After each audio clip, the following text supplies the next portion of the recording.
Good morning students, कैसे हैं आप सब लोग? ठीक है। पार्ट 1 और 2 का समझ में आ गया ना? पार्ट 1 और 2 के जो पीडीएफ फाइल दी है, प्रश्न उत्तर दिए, वो सबने फेयर कॉपी में कर लिए? हाँ, फेयर कॉपी में करना है।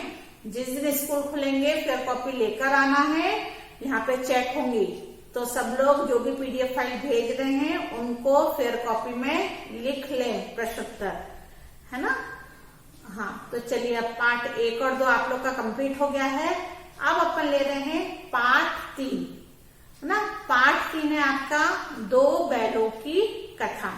इस पार्ट के लेखक हैं मुंशी प्रेमचंद। प्रेमचंद के बारे में सब लोग जानते हैं, बचपन से उनकी कहानियां वगैरह पढ़ते हुए आ रहे हैं ना? इस साल भी अपन उनकी एक कहानी पढ़ेंगे, 2 बैलों की कथा। लेकिन आप सबको मालूम है, कहानी पाठ पढ़ने से पहले अपन लेखक का परिचय पढ़ते हैं। तो सबसे पहले अपन पढ़ते हैं मुंशी प्रेमचंद का जीवन परिचय।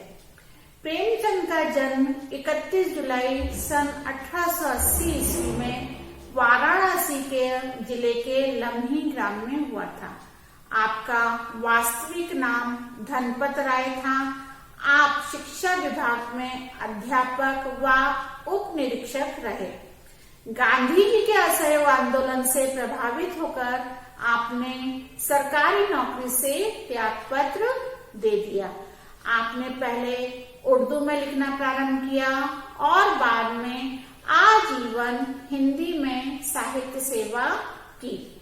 राष्ट्रीय भावनाओं से ओतप्रोत होने के कारण आपका कहानी संग्रह सोजे वतन ब्रिटिश सरकार द्वारा प्रतिबंधित किया गया था। 8 अक्टूबर सन 1936 में आपका निधन हो गया। आपकी प्रमुख रचनाएं सेवा सदन, कायाकल्प, प्रेमाश्रय, निर्मला, रंगभूमि, कर्मभूमि, गबन, गोदान आदि प्रसिद्ध उपन्यास हैं। आपकी कहानियां मानसरोवर नाम से 8 भागों में प्रकाशित हैं। करबला, संग्राम, प्रेम की वेदी आपके प्रमुख नाटक हैं। प्रेमचंद के साहित्य का मूल स्वर राष्ट्रीय जागरण और समाज सुधार रहा है। आपका साहित्य तत्कालीन सामाजिक व राजनीतिक परिस्थितियों का प्रतिनिधित्व करता है।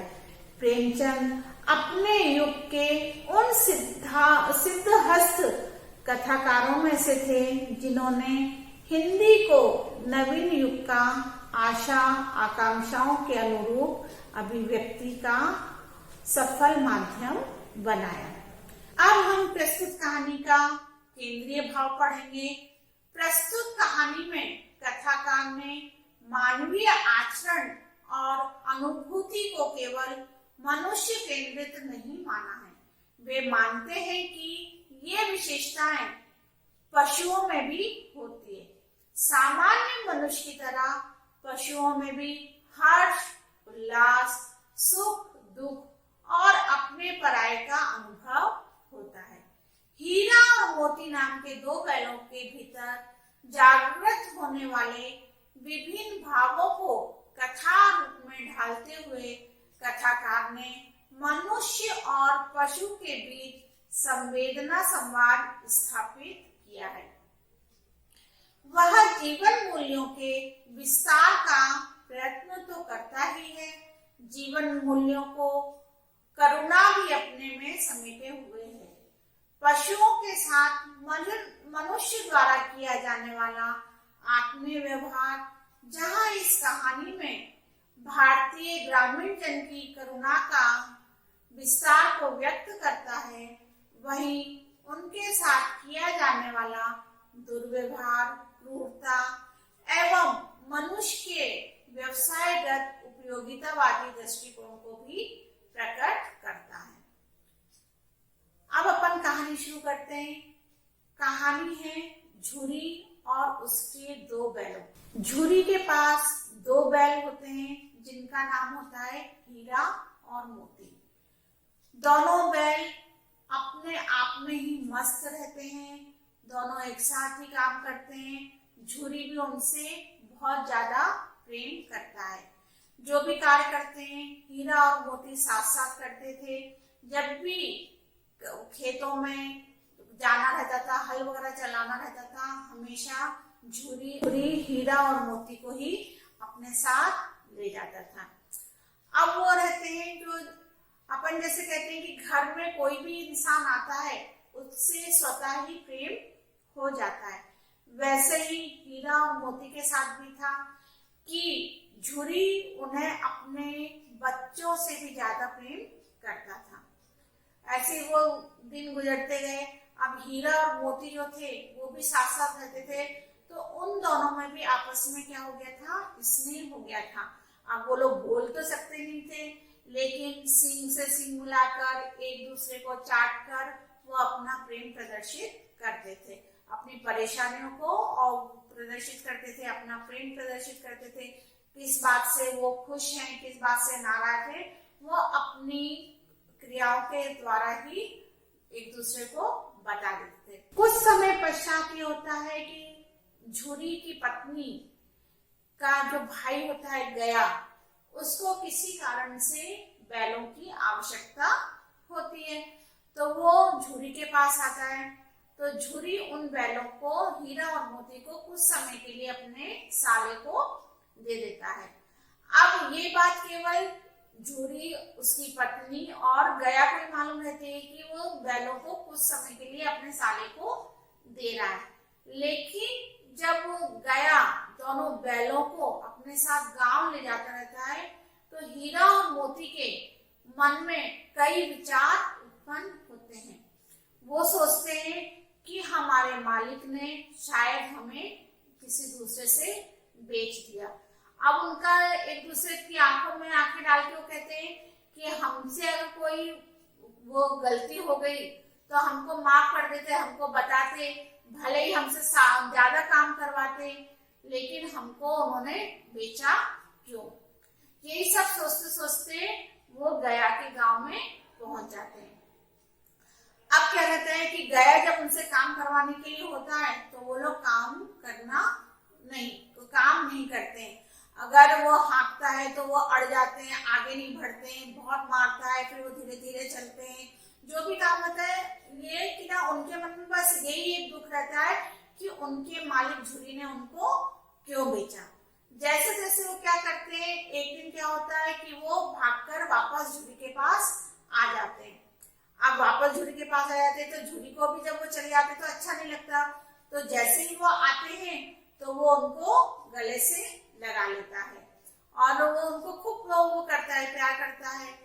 तो पीछे पीछे गया, वो उसकी पत्नी बोलती है कि कैसे नमक हराम बैलों को पाल रखा है, जो कि ये वहां से काम छोड़कर आ गए। तो उन्होंने कहा उसने अच्छे से खाने पीने को दिया नहीं होगा, गया ने उनके साथ अच्छा व्यवहार नहीं किया होगा, इसलिए वो लौट कर आए कि हाँ वो नमक हराम है, कामचोर है, इसलिए आए, मेरे भाई ने तो उनको अच्छे से रखा होगा। तो वो झूरी की पत्नी उन्हें वापस गया के साथ भेज देती है। अब वो क्या भेज तो देती है, लेकिन वो वही करते हैं कि कई प्रयत्न करते हैं। वो जब गया के गांव में पहुंचते हैं तो वो अच्छे से काम नहीं करते हैं, क्योंकि उनको बस मन में यही रहता है कि उनके मालिक ने उनको बेच दिया।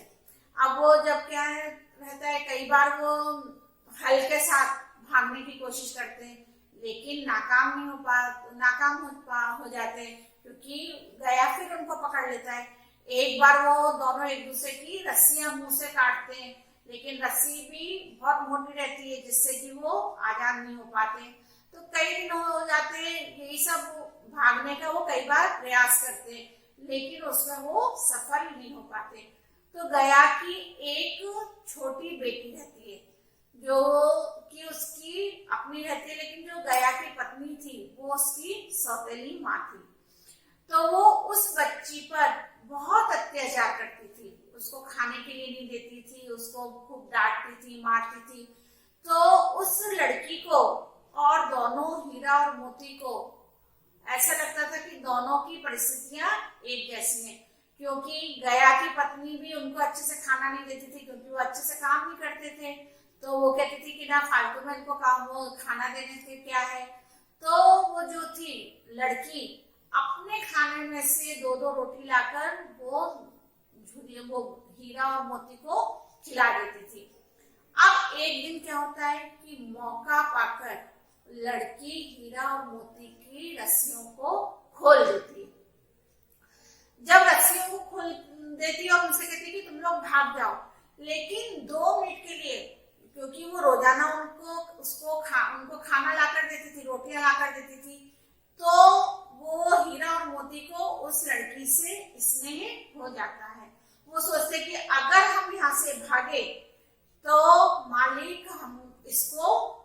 इसको बहुत ज्यादा परेशान करेगी, इसको भी मारेगी और इसको भूखा सोना पड़ेगा।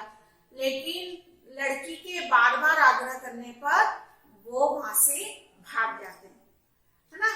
अब भाग जाते हैं, भागते भागते उनको रास्ता तो मालूम रहता नहीं है।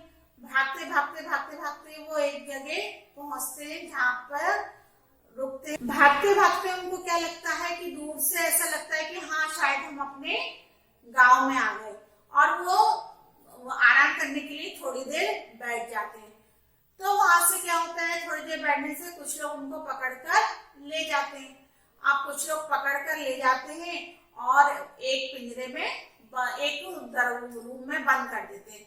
तो रूम में बंद होने के बाद वो देखते हैं कि वो लोग सोचते हैं आप पता नहीं हम कहाँ आ गए। तो पता चलता है कि वो काजी हाउस में आए। काजी हाउस मालूम है क्या होता है? काजी हाउस रहता है जहाँ पर आवारा पशुओं को बांधा जाता है और उसके बाद उनकी नीलामी की जाती है।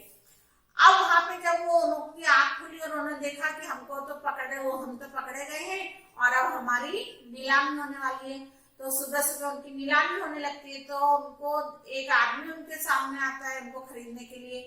तो वो उसकी आंखें इतनी क्रूर थी कि ऐसा लग रहा था कि पता नहीं कितने लोगों का खून चूस के आया है, और खूब लंबी दाढ़ी वगैरह, यानी बहुत ही क्रूर लग रहा था। और वो उनको देख रहा था, उनकी परख ऐसे कर रहा था मानो पता नहीं सोना खरीद रहा हो। कभी इधर से मारता, कभी सुई चुभाता, कभी नोचता।